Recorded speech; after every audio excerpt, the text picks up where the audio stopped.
Un des moments forts partagés avec mon groupe, moi qui ai de l'aisance à parler devant de nombreuses personnes, c'est vrai que j'ai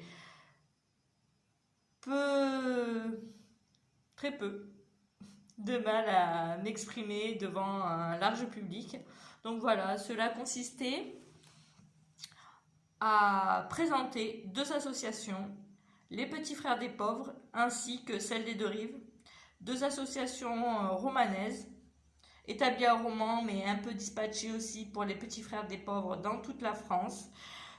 C'est une association qui existe depuis 1946.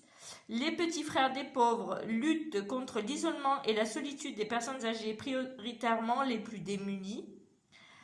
Ils mènent diverses actions et pour eux, c'est une situation qui est inacceptable puisque une personne âgée sur 4 en France souffre d'isolement.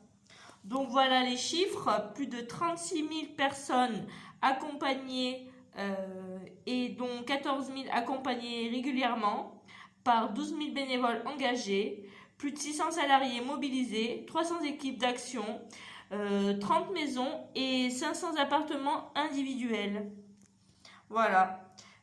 Nous, avec mon groupe, nous avons mené une action, c'est de récolter des fonds nécessaires à l'organisation de cette collation associative où nous avons pu promouvoir, si qui en avait le besoin, de découvrir ces associations et de faire partager le mot. Voilà ce qui existe, voilà quelle action peut être menée.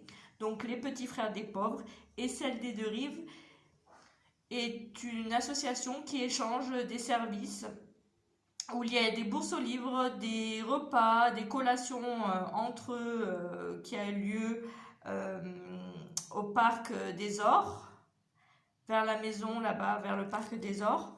Et ils échangent des services qu'ils vont appeler des clous. Pour s'y inscrire, c'est 10 euros l'inscription. Pour les gens plus démunis, c'est 5 euros. Et pour les couples, c'est 15 euros. Et il y a un échange que vous allez appeler l'échange de clous. Un clou égale 1 minute. Il n'y a pas de question de parler de vente, parler d'achat. Là-bas, ce n'est pas un lieu où l'argent est primordial. C'est un lieu d'échange où le lien social est primordial. Donc voilà, des associations qui mettaient en avant les valeurs humaines et bien entendu le lien social, le lien que l'on perd de plus en plus dans ces isolements qui touchent beaucoup les personnes âgées. Et il est important de nos jours de revaloriser le lien social.